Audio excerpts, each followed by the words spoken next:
ఉదయగిరి అనే సువిశాల సామ్రాజ్యాన్ని ధర్మవర్మ అనే మహారాజు పరిపాలిస్తూ ఉండేవాడు. ఆయన న్యాయ పరిపాలనకు పెట్టింది పేరు. అదే రాజ్యంలో ఉన్న ఒక పల్లెటూరిలో రామదాసు అనే ఒక అత్యంత నిజాయితీపరుడైన పేద రైతు ఉండేవాడు. తనకంటూ సొంతంగా ఒక చిన్న భూమి ఉండాలని అతని కల. ఎన్నో ఏళ్లుగా కూడబెట్టిన సొమ్ముతో అదే ఊరికి చెందిన అత్యంత ధనవంతుడు దురాసాపరుడైన జమీందారు గజపతి దగ్గరికెళ్లి ఒక బంజరు భూమిని కొనుగోలు చేస్తాడు. ఏరా రామదాసు, నీకు మతి భ్రమించలేదు కదా? ఊరి చివర ఉన్న ఆ రాతిగుట్టను కొనుక్కుంటాను అంటున్నావు. ఆ భూమిలో పిచ్చి మొక్కలు తప్ప పచ్చ గడ్డి కూడా మొలవదు. నువ్వు ఇన్నాళ్ళు కష్టపడి దాచుకున్న ఈ 500 వరహాలు ఆ రాతిగుట్ట కోసం తగలేస్తున్నావా? దొరా, నా కష్టాన్ని నేను నమ్ముకుంటాను. మట్టిని ప్రేమించే రైతుకు బంజరు భూమి కూడా కన్నతల్లి లాంటిదే కదా దొరా. నా రక్తాన్ని చెమటగా మార్చి ఆ భూమిలో నేను బంగారం పండిస్తాను దొరా. నా మీద దయ ఉంచి ఆ భూమిని నాకమ్మంటి. సరే సరే, నాకేంటి?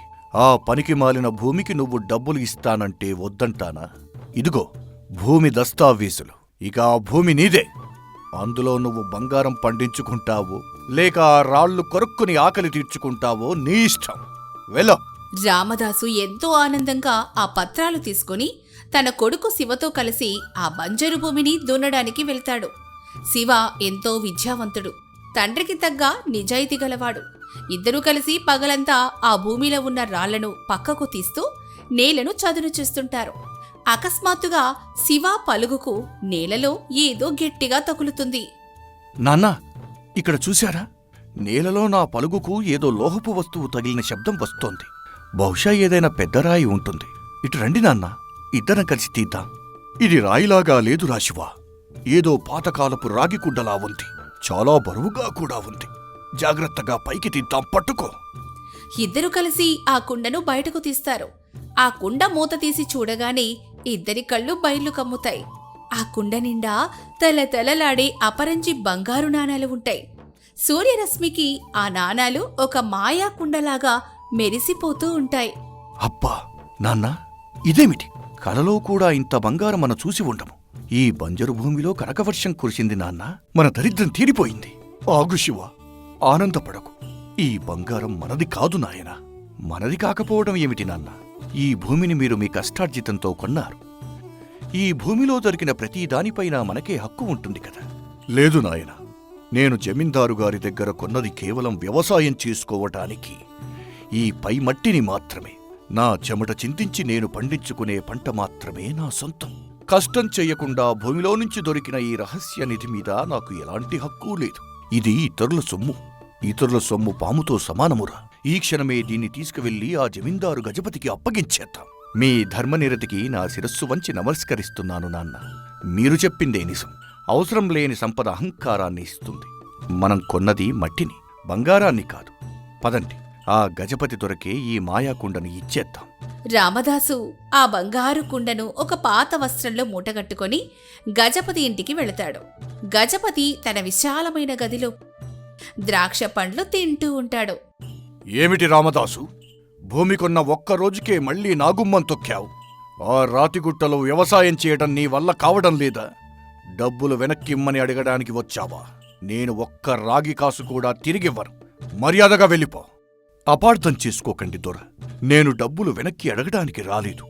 మీకు ఒక వస్తువు తిరిగివ్వడానికి ఇక్కడికి వచ్చాను. వస్తువా? ఆ బంజరు భూమిలో నేను వదిలేసిన వస్తువు ఏముంటుందిరా? ఏమైనా పాము కుబుసాలు దొరికాయా? లేదా పాత ఎముకలు దొరికాయా? అందులో దొరికిన చెత్త అంతా నీదేరా. నా ఇంటికి ఎందుకు తీసుకువచ్చావు? అది నువ్వే ఉంచుకో. దొరా, నా మాట కొంచెం వినండి. నేను మీ దగ్గర కొన్నది వ్యవసాయం చేసుకునే మట్టిని మాత్రమే. కాని నేను ఆ మట్టిని తవ్వుతుండగా లోపల ఈ కుండ దొరికింది దొరా. ఇందులో నా కష్టం లేదు కాబట్టి, నేను కొన్న మట్టికి ఇది సంబంధం లేనిది కాబట్టి ఇది మీకే చెందాలి. ఏయ్, ఎంత ధైర్యం రా నీకు? నా భూమిలో దొరికిన చెత్తను నాకే ఇస్తావా? ఒకసారి భూమి అమ్మేశాక దాని అడుగున పాతాళం వరకు ఏమున్నా అది కొనుక్కునేవాడిదేరా. అందులో రాళ్ళు రప్పలు ఉంటే నాకెందుకు? నువ్వే పారబోసుకో. రాళ్ళు రప్పలు కాదు దొరా, ఇందులో ఉన్నది బంగారం. తలతలలాడే అపరంజి బంగారు నాణాలతో ఉన్న కుండ దొర ఇది. ఇది మీ తాత ముత్తాతలు దాచిపెట్టిన నిధి ఉంటుంది. దయచేసి దీనిని తీసుకోండి. బంగారం అనే మాటినగానే గజపతి కళ్ళు ఆశతో పెద్దవైపోతాయి. వెంటనే మంచం మీద నుంచి కిందకు గెంతి ఆ మూటని విప్పి చూస్తాడు. ఆ బంగారు నాణాల మెరుపు చూసి అతనిలో దాగున్న దురాశ ఒక్కసారిగా కట్టలు తెచ్చుకుంటుంది. బంగారం, అక్షరాల బంగారు కొండ. అవును రామదాసు, నువ్వు చెప్పింది 100% నిజం. ఇది మా ముత్తాతలు ఆ భూమిలో దాచిపెట్టిన నిధి. దీన్ని నా దగ్గరకు తెచ్చి చాలా మంచి పని చేశావురా. అది పూర్తిగా నాకే చెందుతుంది. ఇక నువ్వెళ్ళొచ్చు. ఆగండి జమీందారు గారు, ఇందాకటి వరకు ఆ భూమిలో ఏమున్నా మీకెందుకు అన్నారు. పాతాళం వరకు మాదే అన్నారు. ఇప్పుడు బంగారం అనగానే మాట మార్చేస్తున్నారా? ఏంట్రా ఎదురు మాట్లాడుతున్నావు? వయస్సుకు మించిన పొగరు చూపిస్తున్నావు. ఇది పొగరు కాదు దొర, న్యాయం. మా తండ్రి గారి నిజాయితీకి మీరు విలువ ఇవ్వడం లేదు. ఆ నిధి మీ తాతలది అనడానికి ఆధారాలేమిటి? మీరు ఆ భూమిని మాకు అమ్మేశారు కాబట్టి న్యాయశాస్త్రం ప్రకారం అందులో ఏమున్నా అది భూమి కొన్న వారికే చెందుతుంది కదా. చట్టాలు న్యాయాలు నాకు నేర్పుతావురా? నేను ఈ ఊరికి జమీందారుని. నేను అమ్మింది కేవలం పైనున్న మట్టిని మాత్రమే. భూగర్భంలో ఉన్న నా పూర్వీకుల నిధిని నేను నీకు అమ్మలేదు. ఈ నిధి నాదే. అదేమిటి దొర, నేను అదే అంటున్నాను. నాకిది వద్దు. నా ధర్మానికి ఇది విరుద్ధం అంటుంటే మీరేమో ఇందాక మీది కాదు అన్నారు. ఇప్పుడు మీదే అంటున్నారు. మీ మాటల్లో నిజాయితీ లేదు దొర. మీ వ్యామోహం చూస్తుంటే ఈ నిధి మీ పూర్వీకులది కాదని, భూమాత ఆ బంజరు నేలలో దాచిన ప్రకృతి నిధి అని నాకు అనిపిస్తోంది. అలాంటప్పుడు దీని మీద మీకు కూడా హక్కు లేదు. ఏయ్ రామదాసు, ఎక్కువగా మాట్లాడుతున్నావు. నేను ఈ కొండను వదిలే ప్రసక్తే లేదు. కావాలంటే నా భటులను పిలిపించి మిమ్మల్ని గెంటేస్తాను. గజపతి అరుపులు విని లోపల నుంచి అతని కూతురు గౌరీ వస్తుంది. గౌరీ చాలా అందమైనది. అంతకుమించి వివేకవంతురాలు కూడా. తండ్రిలాగా కాకుండా న్యాయం ధర్మం తెలిసిన ఉత్తమురాలు. నాన్నా, ఏమిటి కోలాహలం? రామదాసు గారు చాలా పెద్దవారు. ఆయనతో అలా ఎందుకు గొడవ పడుతున్నారు? చూడు గౌరీ, నేను అమ్మిన భూమిలో వీళ్లకు ఒక బంగారు కుండ దొరికిందట. అది నా పూర్వీకులది కాబట్టి నేను తీసుకుంటాను అంటే వీళ్ళు చట్టాలు ధర్మాలు అని మాట్లాడుతున్నారు. నాన్నా, మీరమ్మిన భూమిలో నిధి దొరికితే చట్టం ప్రకారం అది కొన్నవారికి చెందుతుంది. కాని రామదాసు గారు తను నిజాయితీతో దాన్ని మీకు ఇవ్వడానికి వస్తే మీరు మీ దురాశతో లాక్కోవడానికి చూడ్డం ధర్మం కాదు నాన్నా. ఇది మీకు శ్రేయస్కరం కాదు. నువ్వు నోరు మూసుకో గౌరీ. ఆడపిల్లలకి ఈ వ్యవహారాలు ఎందుకు? ఏయ్ రామదాసు, ఈ కుండ నాది. మీరిక్కడి నుంచి వెళ్ళిపోండి. మేము వెళ్ళము గజపతి గారు. నా తండ్రి దీన్ని మీకు ఇవ్వడానికి వచ్చాడు. కాని మీ స్వార్థం చూశాక దీన్ని మీకు ఇవ్వడం ధర్మం అనిపించడం లేదు. మాకు ఆ బంగారం అక్కర్లేదు. అలాగని స్వార్థపరులైన మీకు అది దక్కకూడదు. ఈ వివాదం ఇప్పుడు మన చేతుల్లో లేదు. ఆ ఉదయగిరి మహారాజు ధర్మవర్మ గారి ధర్మసభలోనే దీనికి పరిష్కారం దొరకాలి. పదండి రాజ్యసభకు. మరుసటి రోజు ఉదయం ఉదయగిరి రాజ్యసభ కిక్కిరిసి ఉంది. మహారాజు ధర్మవర్మ సింహాసనం మీద కొలువుతీరి ఉన్నాడు. పక్కనే ఉన్న మహామంత్రి సుమతి ఉన్నాడు. రామదాసు, శివ, గజపతి ఆ మాయాకుండను సభ మధ్యలో ఉంచి మహారాజుకి నమస్కరిస్తారు. ఈ రోజు మన సభ ముందుకు ఒక విచిత్రమైన వ్యాజ్యం వచ్చింది. సాధారణంగా నిధి దొరికితే అది నాదంటే నాది అని మనుషులు పోరాడుకుంటారు. కాని ఇక్కడ భూమి కొన్న రామదాసు గారు ఆ నిధి తనది కాదని, భూమి అమ్మిన గజపతికి చెందుతుందని అంటున్నారు. గజపతి ఏమో అది నాదే అని లాక్కోవాలని చూస్తున్నాడు. చాలా విచిత్రంగా ఉంది. మనుషుల్లో ఇంకా ధర్మం బతికే ఉంది అనటానికి ఈ రైతే సాక్ష్యం. గజపతి, ముందు నీ వాదన ఏమిటో చెప్పు. మహాప్రభో, నేను ఈ రామదాసుకు అమ్మిన భూమిలో ఈ బంగారు కుండ దొరికింది ప్రభు. నేను వాడికి కేవలం వ్యవసాయం చేసుకోవటానికి మాత్రమే భూమిని అమ్మాను. దాని అడుగున ఉన్న నిధిని నేను అమ్మలేదు కదా ప్రభు. పైగా అది మా ముత్తాతలు దాచిన నిధి. అందుకే దానిపై నాకు పూర్తి హక్కు ఉంది. దయచేసి నాకు ఇప్పించండి. సరే రామదాసు, జమీందారు వాదన విన్నావు కదా. నీదేమీ అభ్యంతరం లేదు కదా? ఆ నిధి అతనికి ఇచ్చేద్దామా? క్షమించాలి మహారాజా, నాకు ఆ నిధి మీద ఎటువంటి ఆశ లేదు. నేను మట్టిని నమ్ముకున్న వాడిని. కాని నిన్న ఈ కుండను నేను గజపతి గారికి ఇవ్వబోయినప్పుడు మొదట ఆయన ఆ రాతిగుట్టలో ఉన్న చెత్త నాకెందుకు, నువ్వే ఉంచుకో అని అహంకారంగా అన్నారు. ఎప్పుడైతే ఇందులో బంగారం ఉందని తెలిసిందో అప్పుడు మాట మార్చి మా తాతల నిధి అంటున్నారు. అవును మహారాజా. ఒకవేళ ఆ భూమిలో ఎముకల గూడు దొరికితే మా తాతలది అంటారా అని అడిగితే ఆయన సమాధానం మాకు చెప్పలేదు. కేవలం బంగారం చూసి దురాశతో మాట మార్చిన వ్యక్తికి ఆ నిధిని అప్పగించడం ధర్మం కాదని మా వాదన. గజపతి, రామదాసు చెబుతున్నది నిజమేనా? నిధి దొరికితే నీది, పాము దొరికితే కొన్నవాడిదా? ఎంతటి స్వార్థం నీది! ఒకసారి భూమిని క్రయ విక్రయాలు చేశాక ఆ భూమిపై పూర్తి హక్కు కొన్నవాడికే ఉంటుందని ఈ దేశ చట్టం చెబుతోంది. కాబట్టి ఆ మాయాకుండ చట్టబద్ధంగా రామదాసుకే చెందుతుంది. అయ్యో ప్రభు, నాది తప్పైపోయింది. కానీ వాడు కొన్నది కేవలం 500 వరహాలకే కదా ప్రభు. ఇంత పెద్ద నిధివాడికి ఇవ్వటం అన్యాయం మహారాజా. మహాప్రభు, ఆ కుండను నాకివ్వకండి. నా చెమట చిందించకుండా వచ్చిన ఆ సొమ్ము నేను స్వీకరిస్తే నా ధర్మానికి కలంకం వస్తుంది. దయచేసి ఆ కుండను నాకివ్వకండి ప్రభు. నేను దానిని తీసుకోను. సభలో నిశ్శబ్దం అలుముకుంటుంది. అందరూ ఆశ్చర్యంగా రామదాసు వైపు చూస్తారు. మహామంత్రి సుమతి లేచి నిలబడతాడు. ప్రభు, న్యాయశాస్త్ర చరిత్రలో ఎన్నడూ ఎరగని ధర్మమీమాంస ఇది. చట్టప్రకారం రామదాసుకు దక్కాలి. కాని ఆయన ధర్మం ప్రకారం ఆయన తీసుకోను అంటున్నారు. గజపతికి ఏమో ఆశ ఉంది, కాని హక్కు లేదు. ఈ కుండను రాజకోశాగారంలో జమ చేద్దామా ప్రభు? కూడదు మంత్రి. భూమాత ఒక పేదవాడి నిజాయితీని మెచ్చి ఒక నిధిని బహూకరిస్తే దాన్ని రాజు తన ఖజానాలో వేసుకోవటం మహాపాపం. ఆ నిధికి సరైన అర్హులు దొరికే వరకు నేను ఈ సమస్యను వదలను. రామదాసు, నీకు ఎంతమంది పిల్లలు? నాకు ఈ ఒక్కడే కొడుకు ప్రభు. పేరు శివ. ఎంతో విద్యావంతుడు. నాకంటే గొప్ప ధర్మం తెలిసినవాడు. గజపతి, నీకెంతమంది సంతానం? నాకు ఒకే ఒక్క కూతురు మహారాజా. పేరు గౌరీ. మహారాజా, గజపతిగారు దురాశపరులైనప్పటికీ ఆయన కూతురు గౌరీగారు మాత్రం న్యాయం తేల్చినవారు. నిన్న గజపతిగారితో గొడవ జరుగుతున్నప్పుడు ఆమె స్వయంగా వచ్చి తన తండ్రి పక్షాన కాకుండా మా పక్షాన నిలబడి ధర్మాన్ని మాట్లాడింది. ఆమె వివేకవంతురాలు. అద్భుతం! సమస్య ఎక్కడ ఉందో పరిష్కారం కూడా అక్కడే ఉంది. నా తీర్పు ఏమిటో నాకు స్పష్టంగా అర్థమయ్యింది. మంత్రి, రాజశాసనాన్ని సిద్ధం చెయ్యండి. సభంతా రాజుగారి తీర్పు కోసం ఉత్కంఠగా ఎదురుచూస్తుంటుంది. సభాసదులారా, ఇక్కడ ఉన్న ఈ మాయాకుండ ఒక అద్భుతమైన పరిస్థితిని సృష్టించింది. ఒకరి పక్షాన చట్టం ఉంది కానీ ఆశ లేదు. మరొకరి పక్షాన ఆశ ఉంది కానీ అర్హత లేదు. వీళ్ళిద్దరికీ నేను ఈ కుండను ఇవ్వలేను.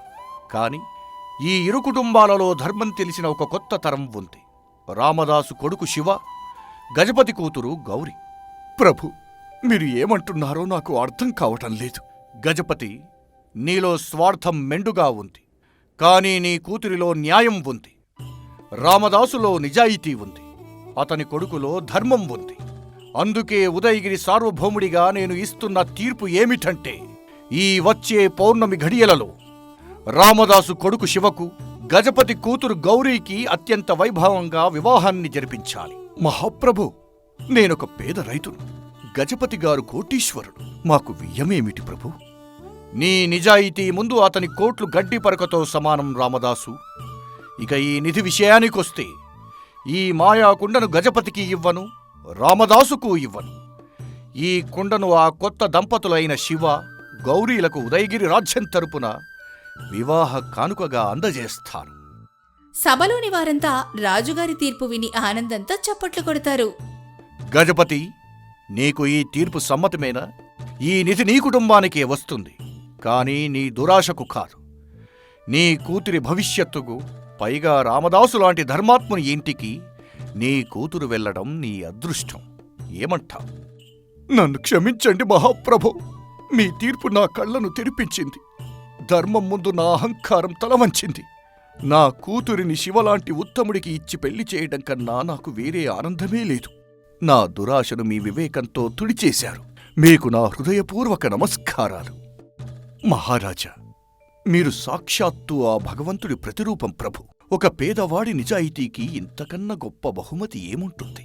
నా ధర్మాన్ని కాపాడి మాకు గొప్ప బంధాన్ని కలిపిన మీ న్యాయం చిరస్థాయిగా నిలిచిపోతుంది. జయము జయము మహారాజా. చట్టాలను కాదు, మనుషులను కలిపిన అద్భుతమైన తీర్పు ఇది. అలా మహారాజు ధర్మవర్మ ఇచ్చిన ఆ వినూత్నమైన తీర్పుతో గజపతిలోని దురాశ నశించిపోతుంది. రామదాసు నిజాయితీకి తగిన ప్రతిఫలం దక్కుతుంది. శివ, గౌరీల వివాహం కన్నుల పండువగా జరుగుతుంది. ఆ మాయాకుండ వారి నిజాయితీకి, ధర్మానికి ప్రతీకగా వారి ఇంట కలకాలం నిలిచిపోతుంది. ధర్మం ఎప్పుడూ తనను నమ్ముకున్న వారిని రెండు చేతులా ఆదరిస్తుంది అని ఈ తీర్పు రాజ్యమంతటా ఒక గొప్ప సందేశంగా వ్యాపించింది. అనగనగా కనకపురి అని ఒక సువిశాలమైన రాజ్యం. ఆ రాజ్యాన్ని ధర్మవర్ధనుడు అనే మహారాజు పరిపాలిస్తూ ఉండేవాడు.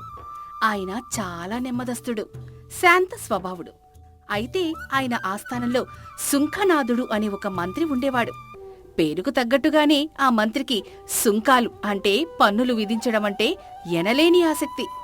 రాజ్యంలోని ప్రజల శ్రమను దోచుకుని రాజ ఖజానాను నింపడమే కాకుండా అందులో సగం తన సొంత ఖజానాకు మళ్లించుకునే అత్యంత దుర్మార్గుడు, లోభి. అతడి దౌర్జన్యాలకు అంతుండేదే కాదు. ప్రజలు నడిచే దారి మీద పాదాచారుల పన్ను, పండుగలకు సంబరాల పన్ను, చివరికి చెట్టు నీడన కూర్చుంటే నీడ పన్ను కూడా విధించాడు. ప్రజలు ఆ మంత్రి పేరు చెబితేనే గజగజా వణికిపోయేవారు. ఒకరోజు దర్బారులో సుంకనాథుడు ఒక కొత్త ప్రతిపాదనతో మహారాజు ముందుకి వచ్చాడు.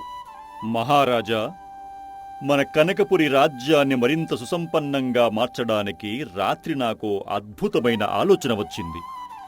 నా బుద్ధి కుశలత గురించి నాకే అప్పుడప్పుడు ఆశ్చర్యం వేస్తూ ఉంటుంది ప్రభూ. అవునా మంత్రివర్య, మీ తెలివితేటల గురించి ఈ రాజ్యానికే కాదు, పక్క రాజ్యాలకు కూడా బాగా తెలుసు.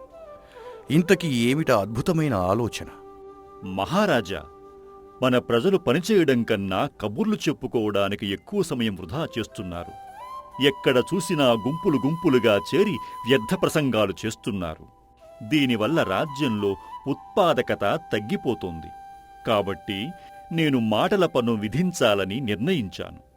మాటల పన్నా? అంటే మనుషులు మాట్లాడుకుంటే కూడా పన్ను కట్టాలా? అవును మహారాజా, రోజుకు ఒక మనిషి ఎన్ని మాటలు మాట్లాడవచ్చో ఒక పరిమితి పెడదాం. అంతకు మించి మాట్లాడితే ప్రతి మాటకు ఒక రాగి నాణెం పన్నుగా చెల్లించాలి. వ్యాపారులు తమ వస్తువులను అమ్ముకోవడానికి అరుస్తుంటారు కాబట్టి వారికి ప్రతి మాటకు ఒక వెండి నాణెం పన్ను. దీనివల్ల ప్రజలు అనవసరంగా మాట్లాడడం మానేస్తారు, పని మీద దృష్టి పెడతారు. ఒకవేళ మాట్లాడినా మన ఖజానాకు కాసుల వర్షం కురుస్తుంది. నా మేధస్సుకు ఎవరైనా సలాం చెయ్యాల్సిందే ప్రభూ. సుంకనాథుడి అత్యాశను చూసి మహారాజుకు లోలోపల తీవ్రమైన ఆగ్రహం వచ్చింది. కాని అతడికి నేరుగా బుద్ధి చెప్పే బదులు అతడి అహంకారమే అతడికి శిక్ష విధించేలా చెయ్యాలని రాజు నిర్ణయించుకున్నాడు. వినడానికి చాలా విచిత్రంగా ఉన్నా మీ ఆలోచన వెనుక ఏదో గొప్ప ఆంతర్యం ఉండే ఉంటుంది. సరే, రేపటి నుండే ఈ మాటల పన్నును అమలు చేయండి. మహారాజు అనుమతి లభించగానే సుంకనాథుడు రెచ్చిపోయాడు. రాజ్యమంతటా దండోర వేయించాడు. మరుసటి రోజు నుంచి కనకపురి రాజ్యంలో అక్షరాల నిశ్శబ్దం ఆవరించింది. వీధుల్లో భటులు పద్దుల పుస్తకాలు పట్టుకుని తిరగసాగారు. ఆ పన్ను ఎలా అమలవుతుందో స్వయంగా చూడ్డానికి సుంకనాథుడు ఒకరోజు సంతలోకి వెళ్లాడు. ఏయ్ ముసలాడా, ఇప్పుడే నీ పక్కవాడితో ఈరోజు ఎండ బాగా మండిపోతోంది, కరువు వచ్చేలా ఉంది అని అన్నావు. అందులో 10 పదాలు ఉన్నాయి. 10 రాగి నాణేలు పన్ను కట్టు. అయ్యా, నేను నిరుపేదను. పొలం ఎండిపోయి బాధతో ఒక మాట అన్నాను. దానికి పన్ను కట్టడమంటే నా ప్రాణం తీసుకోవడమేనయ్యా. దయచేసి నన్ను వదిలేయండి. వదిలివేయడమా? నువ్వు ఇప్పుడు నాతో మరో 20 మాటలు మాట్లాడావు. మొత్తం 30 రాగి నాణేలు కట్టు, లేదంటే నీ ఎద్దులను లాక్కుపోతాను. ఆ పక్కనే కూరగాయలమ్ముకుంటున్న ఒక వ్యాపారి తన వద్దకొచ్చిన గిరాకీతో వంకాయల ధర చెబుతూ ఉండగా భటులు అతన్ని పట్టేసుకున్నారు. అయ్యా, నేను వ్యాపారిని. ధర చెప్పకపోతే నా వస్తువులు ఎలా అమ్ముకుంటాను? వ్యాపారం జరగకపోతే నేను బతికేదెలా? ఓహో శ్రేష్ఠిగారు, ధర చెప్పడానికి చేతులతో సైగలు చేయండి. నోరు విప్పితే మాత్రం మాటల పన్ను కట్టాల్సిందే. రాజ్యంలో అందరికీ ఒకే చట్టం. మాట్లాడితే పన్ను కట్టాలి, లేదంటే నోరు మూసుకొని బతకాలి. సుంకనాథుడి రాక్షసానందానికి అవధుల్లేకుండా పోయాయి. కేవలం వారం రోజుల్లోనే రాజా ఖజానాతో పాటు మంత్రి సొంత ఖజానా కూడా ప్రజల్నుంచి వసూలు చేసిన పన్నులతో నిండిపోయింది. ప్రజలు భయంతో ఒకరితో ఒకరు మాట్లాడుకోవడం మానేశారు. తల్లి పిల్లలతో ముద్దుగా మాట్లాడాలన్నా, భార్యాభర్తలు కష్టసుఖాలు పంచుకోవాలన్నా పన్ను కట్టాల్సిన పరిస్థితి దాపరించింది. ఈ ఘోరాన్ని గమనిస్తున్న మహారాజు ఒకరోజు రాత్రి తన కోశాధికారి అయిన భాస్కరుడిని రహస్యంగా తన గదికి పిలిపించాడు. భాస్కర, సుంకనాథుడి ధనదాహం శృతిమించుతోంది. ప్రజల మాటలను కూడా వదలని వాడి అత్యాశకు ఇక అడ్డుకట్ట వేయాల్సిన సమయం ఆసన్నమయ్యింది. నీకో రహస్య ఆజ్ఞ జారీ చేస్తున్నాను. చిత్తం మహారాజా, మీ ఆజ్ఞ ఏమిటో సెలవివ్వండి. నా ప్రాణాలొడ్డి అయినా అమలు చేస్తాను. ప్రాణాలు అర్పించాల్సిన అవసరం లేదు భాస్కర. సుంకనాథుడు ప్రతిరోజూ దర్బారులో ఏకధాటిగా మాట్లాడుతూ తన గొప్పల గురించి తానే డబ్బా కొట్టుకుంటూ ఉంటాడు కదా. రేపటి నుండి దర్బారులో అతడు తనను తాను పొగుడుకుంటూ మాట్లాడే ప్రతి మాటకు ఒక అహంకారపు పన్నును వసూలు చేయాలి. కాని మహారాజా, ఆ పన్నును అతడు కట్టడు కదా. తాను మంత్రి అనే గర్వంతో దాన్ని లెక్క చేయడు. అతడిని అడగమని నేను చెప్పలేదే. సుంకనాథుడు అక్రమంగా సంపాదించిన ధనాన్ని అంతా భద్రపరిచే రహస్య ఖజానా తాళాలు నీ వద్ద కూడా ఉంటాయి కదా.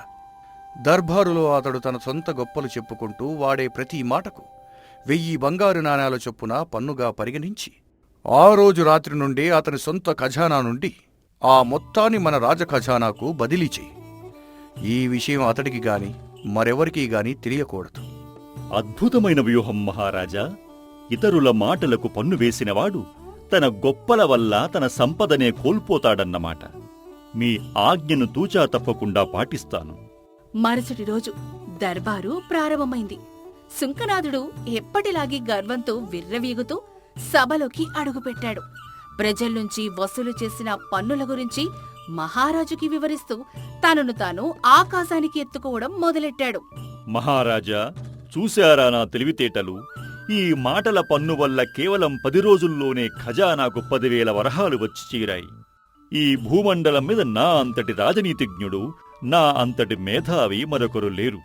నా ఆలోచనలు ఒక ప్రవహించే నది లాంటివి. ఈ సామ్రాజ్యం నా బుద్ధిబలం వల్లే నిలబడి ఉంది ప్రభూ. మహారాజు చిన్నగా నవ్వుతూ కోశాధికారి భాస్కరుడి వైపు చూశాడు. భాస్కరుడు తన చేతిలోని పద్దుల పుస్తకంలో గీతలు గీసుకుంటూ మంత్రి వాడిన పదాలను లెక్కపెట్టాడు. ఆ రోజు రాత్రి సుంకనాథుడు గాఢ నిద్రలో ఉండగా భాస్కరుడు రహస్యంగా మంత్రి ఖజానాలోకి వెళ్లి ఆ రోజు అతడు వాడిన 40 అహంకారపు మాటలకు గాను 40,000 బంగారు నాణాలను రాజా ఖజానాకు తరలించాడు. ఇలా రోజులు గడుస్తూ ఉన్నాయి. ఒకవైపు సామాన్య ప్రజలు ఏం మాట్లాడలేక మూగవారిలా బ్రతుకుతుంటే సుంకనాథుడు మాత్రం తన నోటికి అదుపే లేకుండా రోజు దర్బారులో తన గొప్పల గురించి గంటల కొద్ది ఉపన్యాసాలు ఇస్తూనే ఉన్నాడు. మహారాజా, ఇరుగు పొరుగు దేశాల మంత్రులంతా నా తెలివితేటలను చూసి ఈర్ష్యతో రగిలిపోతున్నారు. నా వ్యూహాల ముందు వాళ్ళెవరి పప్పులు ఉడకవు. నా మాట ఒక వేదవాక్కు. నన్ను మించిన ఆర్థిక నిపుణుడు ఈ విశ్వంలోనే లేడు. భాస్కరుడు ప్రతిరోజు లెక్కలు రాయడం, రాత్రికి రాత్రి మంత్రి సొంత ఖజానాలో నుంచి ఆ బంగారు నాణాలను తీసి రాజా ఖజానాకు చేర్చడం క్రమం తప్పకుండా జరిగిపోతున్నాయి.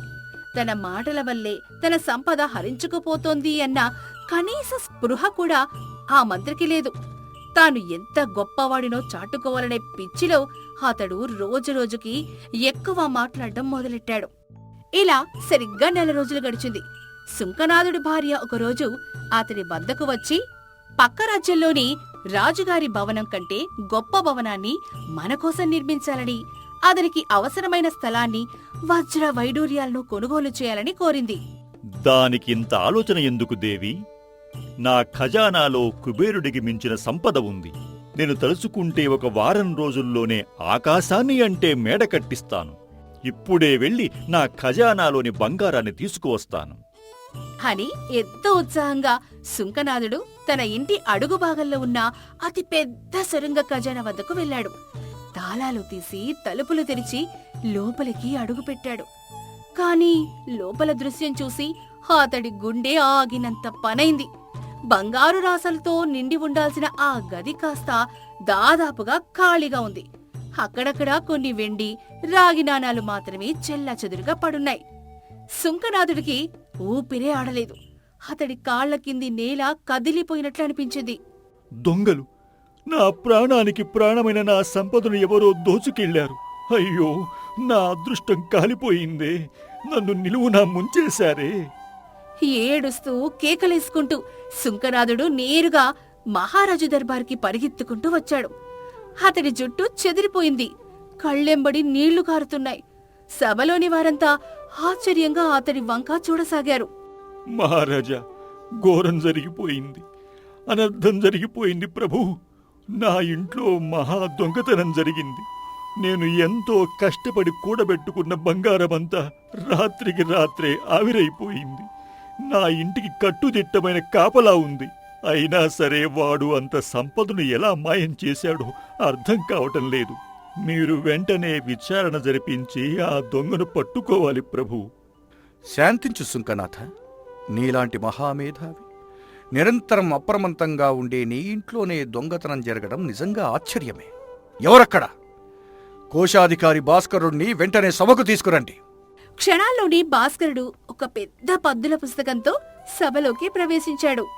భాస్కర, మన మంత్రిగారికి ఏదో నష్టం జరిగిందట. ఆయన ఇంట్లో ఎవరో దొంగలు పడ్డారట. దీని గురించి నీకేమైనా తెలుసా? మహారాజా, మంత్రిగారి ఇంట్లో దొంగలెవరూ పడలేదు. ఆయన సంపద ఎక్కడికీ పోలేదు. అది పన్నుల రూపంలో రాజఖజానాకు చట్టబద్ధంగా జమ చేయబడింది. అబద్ధం, పచ్చి అబద్ధం. నేను రాజ్యానికి కట్టాల్సిన పన్నులన్నీ ఎప్పటికప్పుడు కట్టేస్తూనే ఉన్నాను కదా.